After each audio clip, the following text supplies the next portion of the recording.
हार्दिक स्वागत करत आहे आणि आज शिवजयंती निमित्त सर्वांना हार्दिक शुभेच्छा देतो। आज आपण एक महत्त्वाच्या कार्यक्रमासाठी इथे जमलो आहोत। 2 वर्षांनी आपण इकडे जमा झालोय, तरी कार्यक्रम व्यवस्थित आणि सुंदर व्हावा म्हणून सर्व तयारी झालेली आहे। जसा आपण आपल्या सर्वांना माहित आहे, गेल्या वर्षी बाबासाहेब पुरंदरे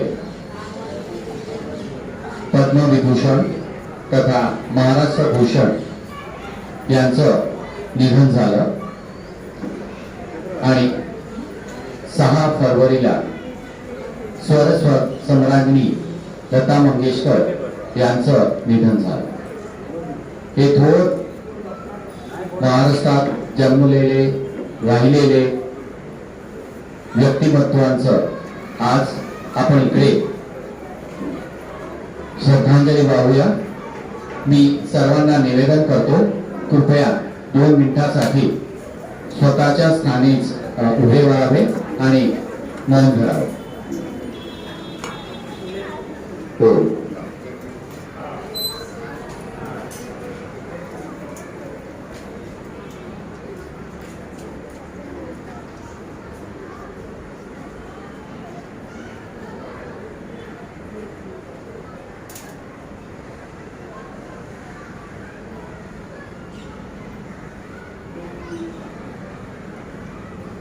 ओम शांती शांती शांती। धन्यवाद सर्वांचं, कृपया बसून घ्या।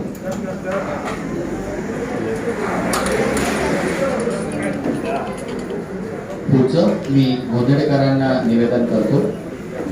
त्यापूर्वी आपण या कार्यक्रमाचं उद्घाटन करूया। समय प्रज्वलित करू मी साळगावकरांना निवेदन करतो, कृपया उद्घाटनासाठी समय प्रज्वलन करा। त्याचबरोबर मी चिकवाडी रेसिडेंट्स वेलफेअर असोसिएशनचे अध्यक्ष श्री बापू गायकवाडांना पण निवेदन करतो, कृपया आमचे खजिनदार श्री त्रिवेदी, आमचे सदस्य नातूजी, कृपया भगवानानी महोदय आप ही आ जाइए। गोंधळेकर,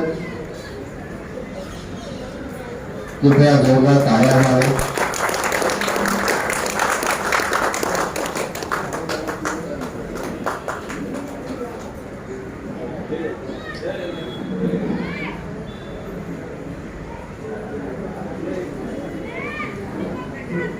गोंधळेकर सर्वे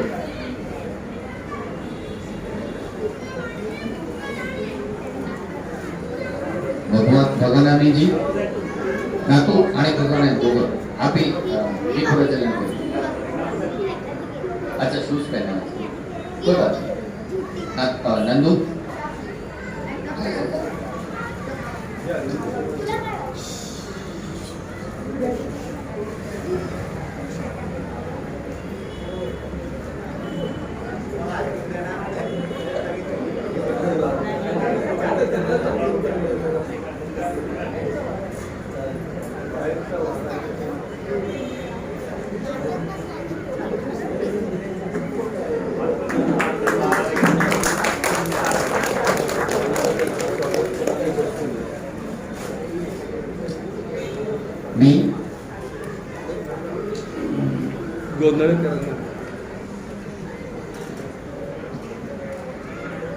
मी गोंधळेकरांना निवेदन करतो, आजचे आपले वक्ता श्री साळगावकरांचं सत्कार करायला।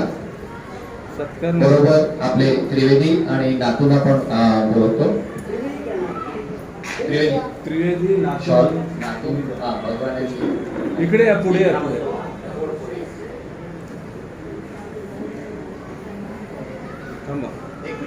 शॉल पहिले घ्या, जरा जोरदार टाळ्या होईल।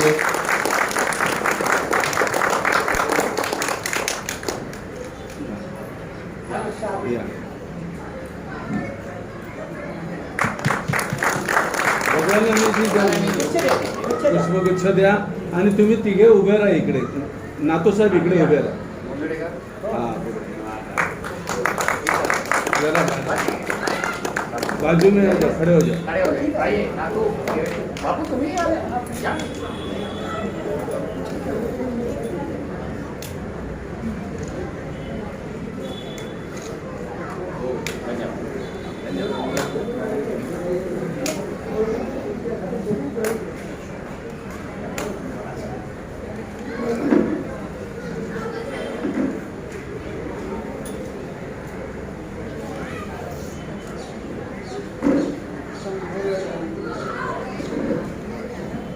मी आता पुढच्या संचालनासाठी स्वागत करीत आहे. गेले 2 वर्ष आपले अतिशय भयप्रस्त अनिश्चितते आणि संभ्रमात गेले. हे गेले 2 वर्ष आपले असे काळजीचे आवडले असं गेले दिवस. आता सगळी बंधने गेलेली आहे. आपण सुद्धा थोडे उत्साहित झालो आहोत.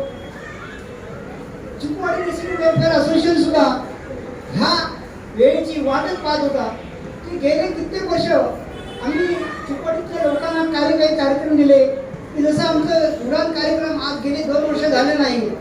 आता गेल्या शनिवारी आमचे बापू आणि मोठ्याने म्हणाले की आता आलेल्या परिस्थितीचा आपण एक फायदा घेऊया आणि त्याचीच एक सुरुवात म्हणून आज आपण चिकूवाडी रेसिडेंट वेलफेअर असोसिएशन शिवजयंती निमित्त महाराष्ट्र भूषण कैलासवासी बाबासाहेब पुरंदरे लिखित महानाट्य जाणता राजाचे अभिवाचन होणार आहे. आज आपण या कार्यक्रमाची सुरुवात केली आहे आणि या अभिवाचनाचे सादर करते श्रीयुत नामदेव रामकृष्ण साळगावकर आहेत. आता त्यांचा परिचय करून देतो. त्यांचं नाव नामदेव रामकृष्ण साळगावकर. चिकूवाडीत प्राप्ती सोसायटीत राहतात. महाराष्ट्र राज्य सहकारी बँकेत ऑफिसर म्हणून निवृत्त झाले. स्वभावाने शांत, सांस्कृतिक कार्यक्रमात उत्साहाने भाग घेणारे, कसदार अभिनय करणारे, नटसम्राट, रायगडाला जेव्हा जाग येते, अश्रूची झाली फुले, तो मी नव्हे, गारंटीचा बापू अशा अनेक नाटकात अभिनय केलेले, अफाट पटांतर व आवाजावर हुकूमत असलेले समर्थ नट आहेत. शिवाय त्यांच्याबद्दल खास बात सांगायची म्हणजे ते उत्तम चित्रकार आहेत. आता आपल्या इथे समोर असलेले हे जे महाराजांचं चित्र आहे ते त्यांनीच बनवलेलं आहे.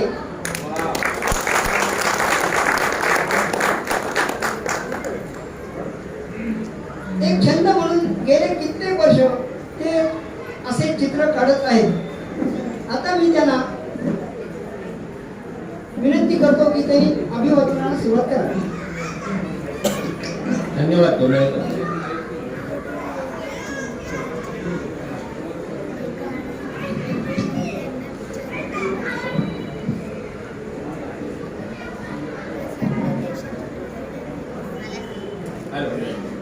हॅलो.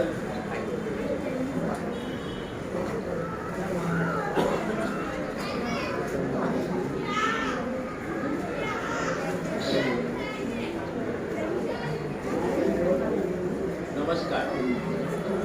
श्री गजानन, रंगदेवता आणि उपस्थित सर्व शिवभक्तांना विनम्र अभिवादन. शिवाजी या 3 अक्षरांमध्ये ज्यांचं सारं आयुष्य सामावलेलं होतं ते पद्मविभूषण, महाराष्ट्र भूषण, शिवशाही बाबासाहेब पुरंदरे यांची निर्मिती असलेलं महानाट्य जाणता राजा यातील निवडक प्रसंगाच्या अभिवाचनाने आजच्या या मंगल दिवशी छत्रपती श्री शिवाजी राजांना मानाचा मुजरा करीत आहे. ही संधी चिकूवाडी रेसिडेंट्स वेलफेअर असोसिएशनच्या संयोजकांनी मला दिली, याबद्दल सर्व संयोजकांचे मनपूर्वक आभार. आमच्या आनंद प्रबोधिनीने कलावंत म्हणून मला ओळख दिली नसती तर या ठिकाणी मी कलावंत म्हणून कार्यक्रम सादर करू शकलो नसतो. म्हणून आनंद प्रबोधिनीचेही मनापासून आभार मानतो. या ठिकाणी एकपात्री कार्यक्रमाचा विक्रम करणारे श्री सुरेशजी परांजपे आपल्या ठिकाणी हजर आहेत. त्यांचंही मी स्वागत करतो. असलेल्या सर्व शिवप्रेमींचे मनापासून आभार मानून अभिवाचनाला सुरुवात करतो.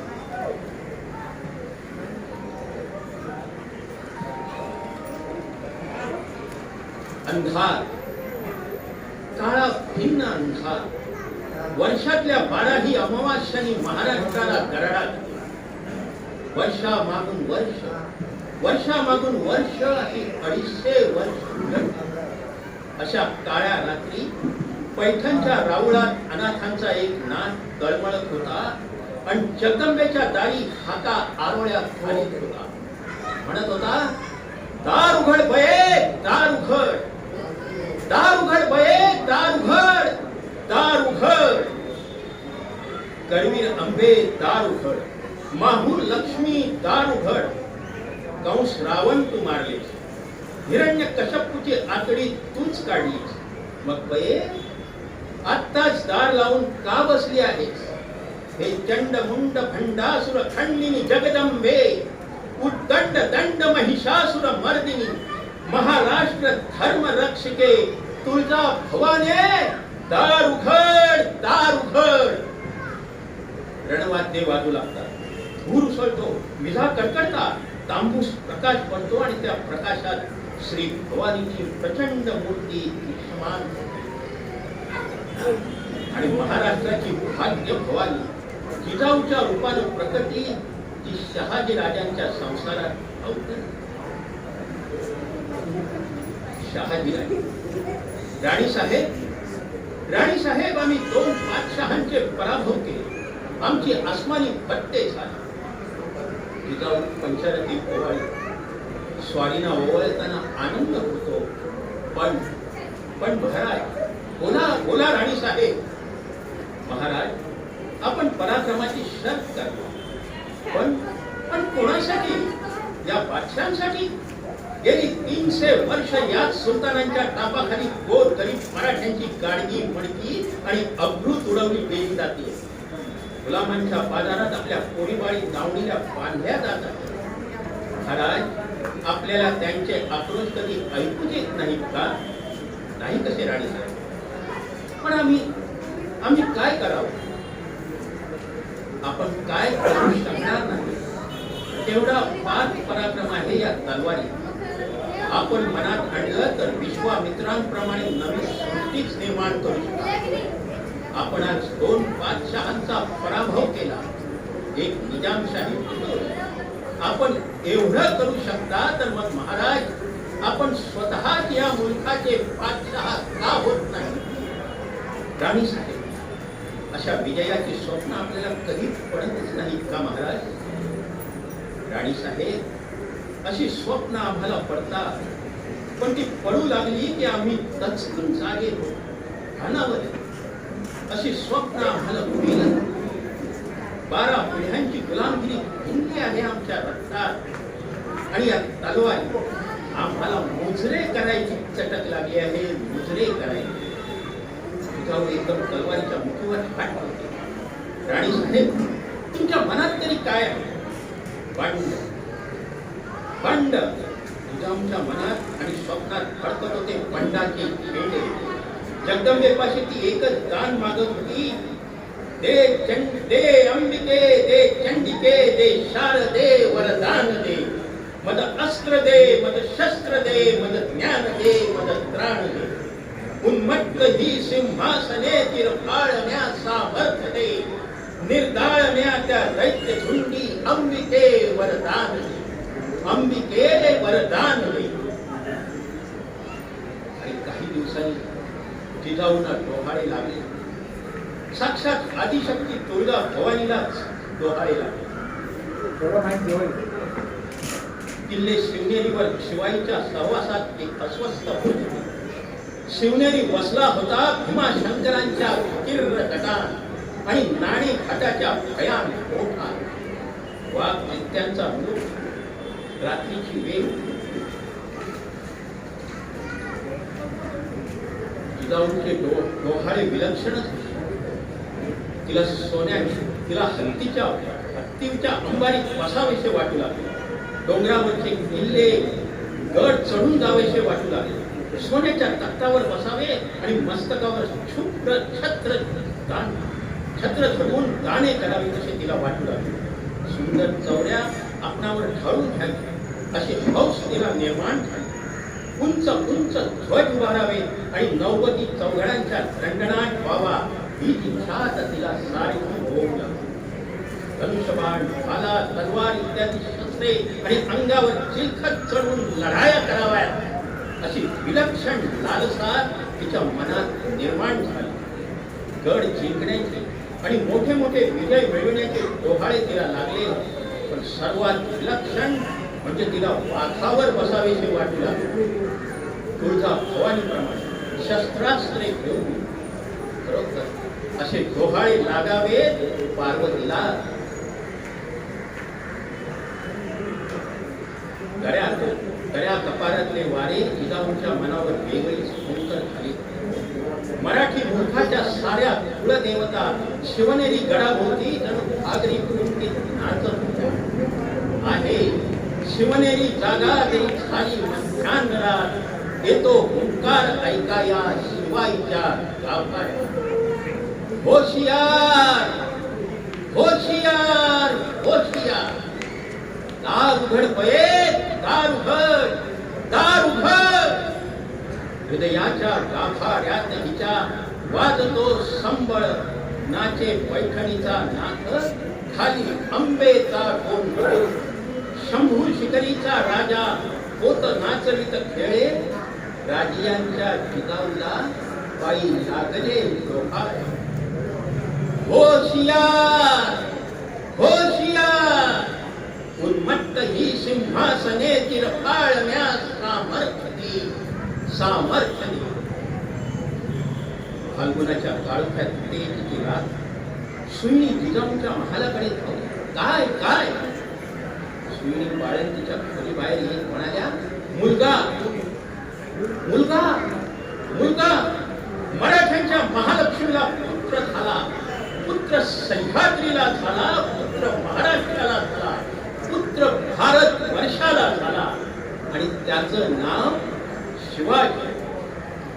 शिवबा मोठा होता, सह्याद्रीच्या अंगा खांद्यावर खेळत होता आणि सह्याद्री महाराजांना सांगू लागला, हा सह्याद्री तुम्हाला ओरडून सांगतो, राजे तुम्ही जुलमी सिंहासनाविरुद्ध बंड करा, माझ्या खांद्यावर चढा, माझ्या हृदयात चढा, माझ्या कानामागून लढा, तुम्ही विजयी व्हा. संजीवनी मंत्रावरी मोलाचा मंत्र माझ्यापाशी आहे. या मंत्राचं नाव आहे गनिमी कावा. दुश्मनांचे सेना समिंदरेचा आचमनात घेऊन टाकण्याचं सामर्थ्य आहे या गनिमी मंत्रात. राजे हा तुम्ही बंड करा, तुम्ही बंड करा. जिजाऊ शिवबा साऱ्या दैवतांचे आशीर्वाद आहेत. मनात म्हणा तुम्ही कालचक्रालाही फिरवू शकाल. हौस आहे तुमची इच्छा हीच तुळजा भवानीची आहे. हर हर महादेव, हर हर महादेव. शिवाजी राजे आपल्या मावळ्यांना आपलं मनोगत सांगत आहेत. शिवलगानो गेली 300 वर्ष आपण कुत्र्यासारखे मरत पडलो आहोत या गुलामी. पण आता आपल्याला स्वतंत्र वाघासारखं जगायचं. गड्यानं या जगात आपल्यावर कोणी प्रेम केलं नाही तरी चालेल, पण आपली कुणी कीम करता कामा नये. आपण तुळजा भवानीचे पुत्र आहोत. आई, या मावळच्या दऱ्याखोऱ्यात आम्ही तुझा गोंधळ मांडतोय. गोंधळाला ये आई, गोंधळाला ये, गोंधळाला ये. परित्राणाय साधूना विनाशाय च दुष्कृतां. जगदंब या तलवारीचा निराधारांना आधार आहे. उन्मत्त झालेल्या महिषासुरांची मस्तकं आसमानात उडवण्याकरता या तलवारीचा जन्म झाला. ही तलवार विषारी नाही, पण दुधारी आहे. आपल्या माय बहिणींच्या आसवांचं पाणी या तलवारीला दिलंय. आजपर्यंत ही पोट रंगली होती ग्रहणकडेच्या मेहंदीनं. आता ती रंगू द्या हिरण्यकश्यपूच्या रक्तानं. अरे तुम्ही नरसिंह आहात. आता तुम्ही खांबातून बाहेर या. गल्लत बाहेर या. देव, देश, स्वधर्म, स्वराज्य यांना सोन्याच्या सिंहासनावर प्रस्थापित करण्यासाठीच आपण या ज्वालेवर सुरुवात झालो आहोत. आपलं हे पंड तुळजा भवानीचा ते यशस्वी होणारच. आपल्या पराक्रमाचा शिक्का आसमानावरती झळकेल. दादोजी कोंडदेव शहाजी राजाने दिलेला भगवा झेंडा घेऊन प्रवेश करतात. प्रतिपश्चंद्र लेखे वर्धिष्णू विश्ववंदिता शासनो शिवशस्या मुद्रा भद्राय राजते. भैरोजी भगवा झेंडा घेऊन राजांच्या जवळ जातो. तेवढ्यात जिजाऊ साहेब प्रवेश करतात. सर्वजण मुद्रा करतात. हा झेंडा हाताळून घेणं म्हणजे सतीचं वाण आहे. राजे, पृथ्वीवर पहिला सूर्योदय ज्या दिवशी झाला त्याच दिवशी हा झेंडा जन्माला. पण आज हा झेंडा अंधारात आहे. हा पण उद्याच्या अशक्काली हा तोरणगडावर पडकेल. हिंदवी स्वराज्याचा पहिला सूर्योदय या झेंड्या निश्चित होईल. जय भवानी, जय भवानी. पुढील प्रसंग घडतो तो दादोजी कोंडदेव, पंत, अनाजी पंत आणि सर्व मावळे आणि छत्रपती शिवाजी राजा यांच्या समोर. महाराज म्हणतायत पण एकच सण काळजात राहील. एकच सण. कंच महाराज, माझा पन्हाळगड अद्याप स्वराज्यात आला. कोंडाजी, गेली 13 वर्ष करवीर महालक्ष्मीचा हा सिंह आदिलशाहीत कोंडून पडला. आम्ही रोज 2 तास उपाशी असतो या पन्हाळ्यात. पन्हाळ्याचा दुरावा आम्हाला किती सोसवत. कोण घेतो पन्हाळा? म्या घेतो महाराज. कोंडाजी म्हणजे साक्षात समशेरीचाच खर्च, ठाण्या वाघाचाच खर्च. मुठभर मावळ्यानिशी पन्हाळगड सर करण्याचा विडा उचलून कोंडाजी जिंकला. महाराज त्याला हकारतात. कोंडाजी, जी महाराज. हात करतो. हातात सोन्याचं कळस. नगर महाराज. महाराज हसतात. त्याला निरोप देतात. अनाजी पंत पुटपुटत. नाही म्हणजे महाराज, मोहिमेच्या आधी काही म्हणाला आपण. नाही म्हणजे मोहिमेच्या आधीच सोन्याचं कळत. हा, मोहिमेच्या आधीच सोन्याचं कड बक्षीस देणं म्हणजे अव्यवहार. खराय पण काय करावं. पण आमचं मन फार हळवत. हे आमचे सारे जीवलक आमच्या शब्दांकरता कोणतंही दिव्य करायला तयार होतात.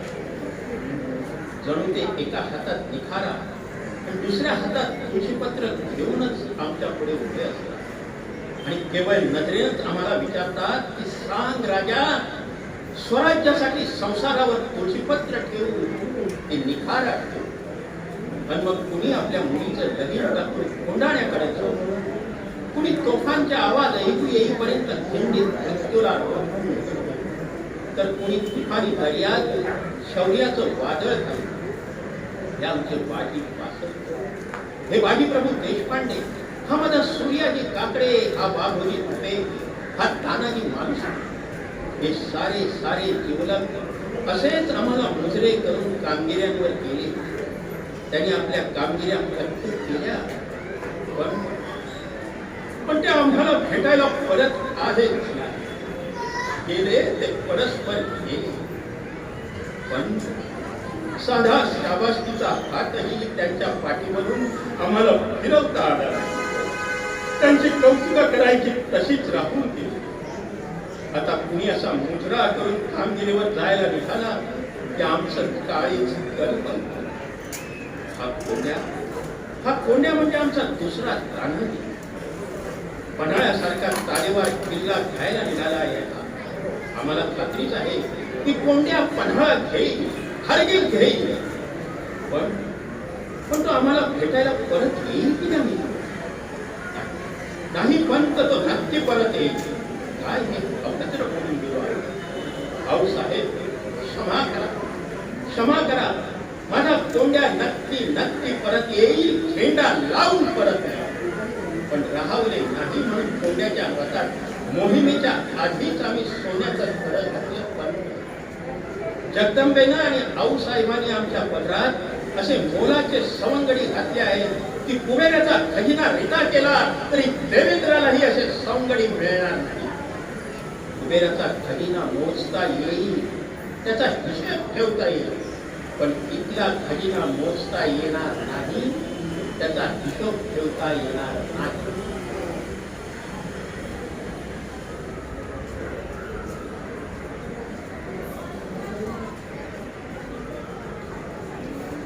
शाहीर आणि शहनशाह औरंगजेबाच्या मुखातून महाराजांचे थोर पण सांगितले. ऐका. यह सब फजूल है सहदादे, तैमूर और चंगेज के खून ने कभी शिकस्त नहीं दी, लेकिन आज कंधार से तंजौर तक सारे हिंदुस्तान को मुगलिया सल्तनत में शामिल करने का ख्वाब देखने वाले माँ बदौलत क्या देख रहे हैं यार?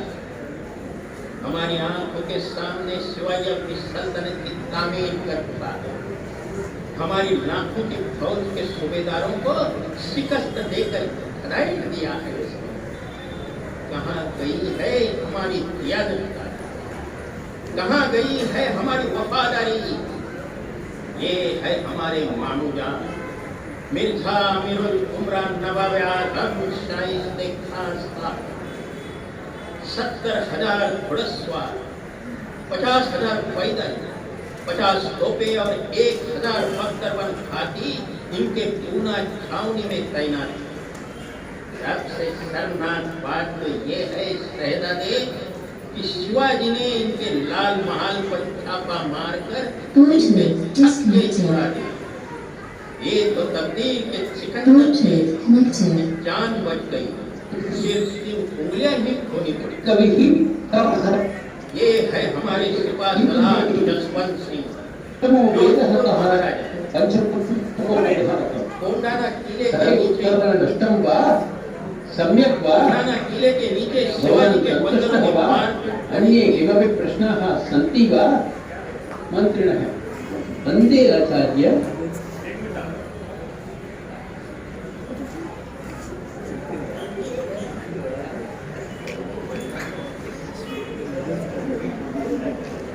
Line in. हेलो.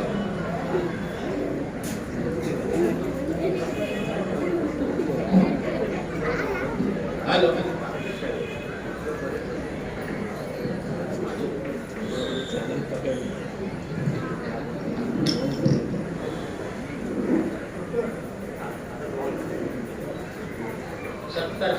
घुड़सवार, 50,000 पैदल, 50 घोड़े और 1,000 बख्तरबंद हाथी इनके पूना छावनी में तैनात थे.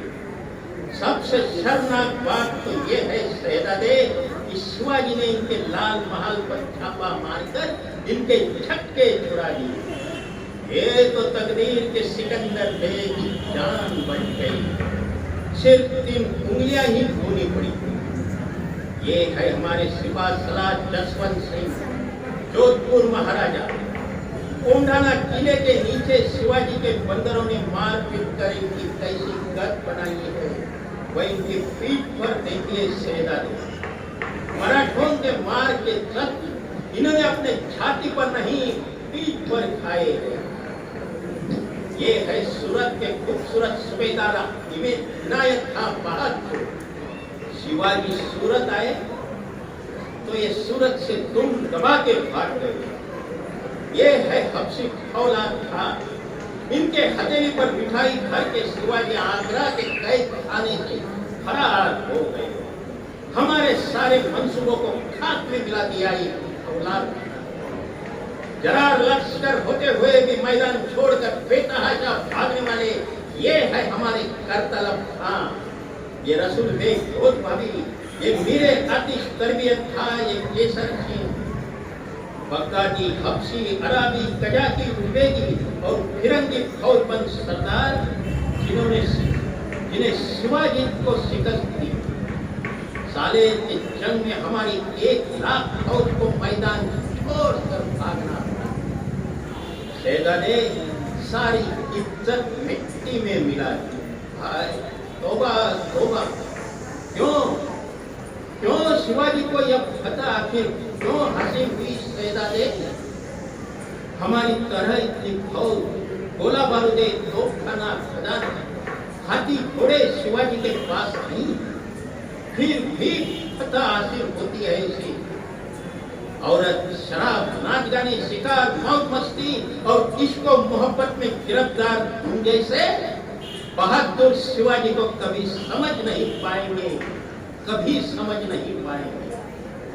इस शिवाजी ने मजबूत किले बनाए, अपनी फौज और असला बढ़ा दिया, नई जंगी पहरवी कलाम की तामीर की है उसने, लेकिन उससे भी कहीं ज्यादा न जीती जाने वाली मजबूत जमीन के लोग तैयार किए हैं इसने। हमने शिवाजी के सरदारों को लाखों की जागीर का लाल किया, लेकिन उन जाबाज मराठों ने हमारी जागीर पर थूक दिया। आज तक हम दुनिया की हर चीज खरीद सकते थे, लेकिन शिवाजी के उदार खादिमों ने खुद को बिकने नहीं दिया। वे झुकते नहीं, रुकते नहीं, थकते नहीं और बिकते भी नहीं। शिवाजी खाक है, चालाक है, दगाबाज है, नामाकुल है, मगरूर है, पटरार है, लेकिन उसका चाल चलन दूध की तरह साफ और सूरज की तरह चमकदार है। शहजादे, दुश्मन के भी मजहब, मस्जिद और मजहबी कलाम और फकीरों की इज्जत करता है वह, तभी तो उसकी इज्जत और शोहरत बुलंद मीनार की तरह सर उठाए आसमान को छू रही है। इसमें कोई शक नहीं, हम खुश नसीब हैं। हमें दुश्मन भी मिला तो सीवा जैसा। शहजादे, हुकूमत करनी है तो शिवाजी का चलन सीखो। कुछ भी हो, मगर है तो वह हमारा दुश्मन, हमें उसे नेस्त नाबूद करना है, अपनी पूरी ताकत लगाकर उससे जूझना है। यही खुदा का हुक्म है, यही खुदा का हुक्म है।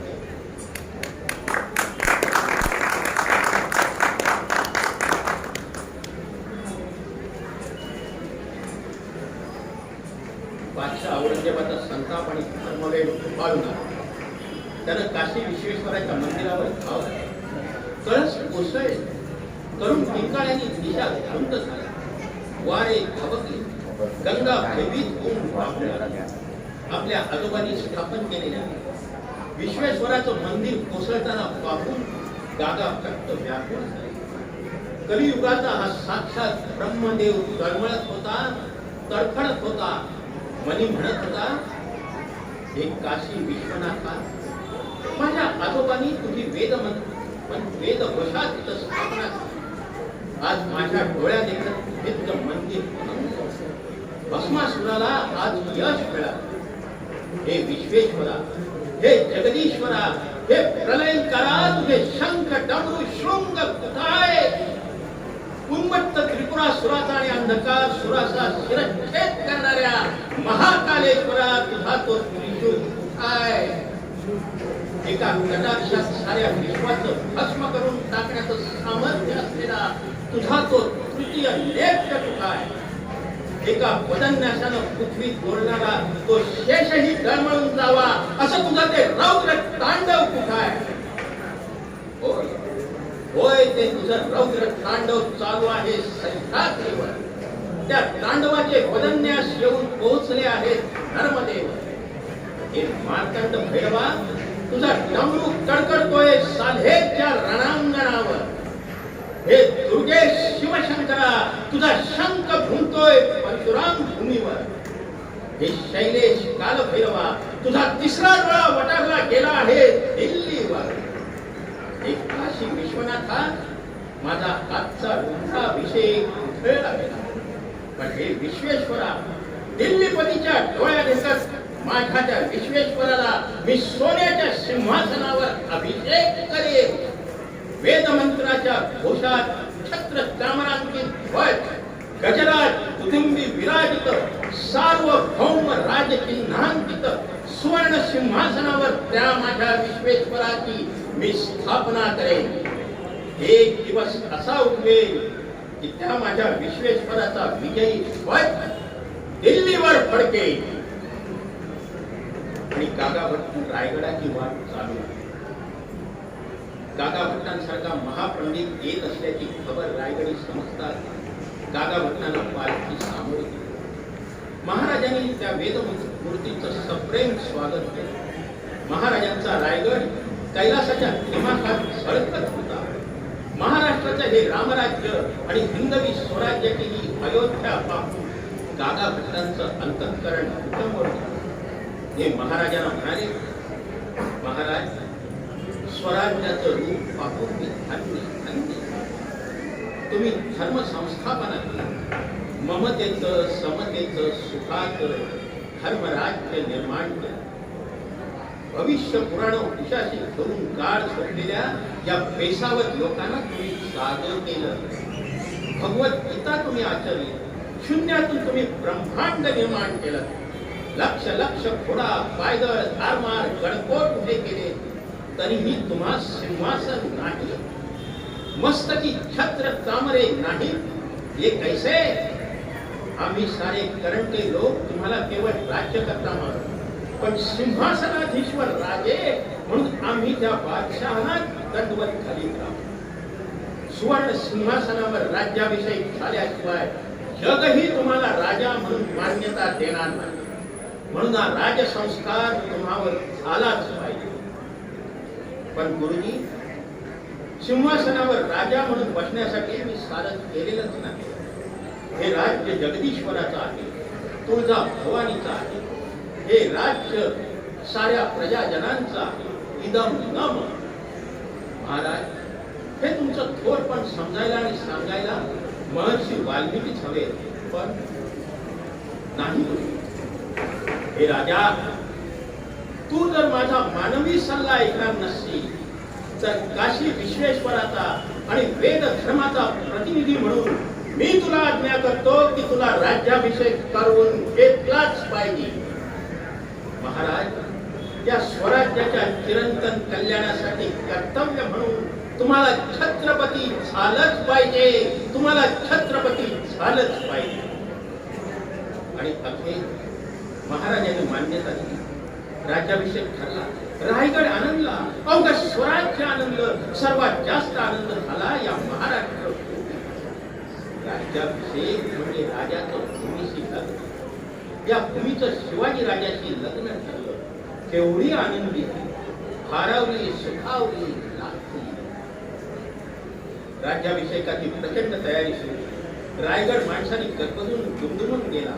दरवाजावर गणराज सजले, तोरण चढले, वेदघोषात घेतले, धार्मिक विधी साजरे होत. राज्यारोहणाचा मुहूर्त ठरला. ज्येष्ठ शुद्ध त्रयोदशी शके 1596 आनंदनाम संवत्सर शनिवारी शतकात. राजमाता जिजाऊ साहेब पालखीत बसून रायगडावर आला. राजमाता जिजाऊ साहेब शिवाजी राजाची आई होणं सोपं नव्हतं बरं. ते राजमाता पण एकदा शिवाजी राजाला जन्म देऊन संपत साजरं होत नव्हतं. आयुष्यभर शिवाजी राजा मृत्यूशी लपंडाव खेळत होता. प्रत्येक संकटातून सुटताना राजांचा जणू पुनर्जन्मच होत होता. आणि त्या प्रत्येक पुनर्जन्माच्या भयंकर प्रसूती वेदना सहन कराव्या लागत होत्या जिजाऊ साहेब. न गणता, न विभळता त्यांनी शिवबाला लहानपणी मातीचे डोंगर किल्ले म्हणून खेळायला दिले. आता त्या मातीच्या ठिकाणचा रायगड झाला होता. आऊसाहेबांच्या मांडीचं आज रत्नजडित सिंहासन झालं होतं. आऊसाहेबांच्या अंगाई गीतांचे आणि उपदेशांचे आज वेदमंत्र झाले होते. आऊसाहेबांच्या अश्रूंच्या आज सप्त गंगा झाल्या होत्या. त्यांचा शिवबा आज सिंहासनाधीश्वर महाराजाधिराज छत्रपती होत होता.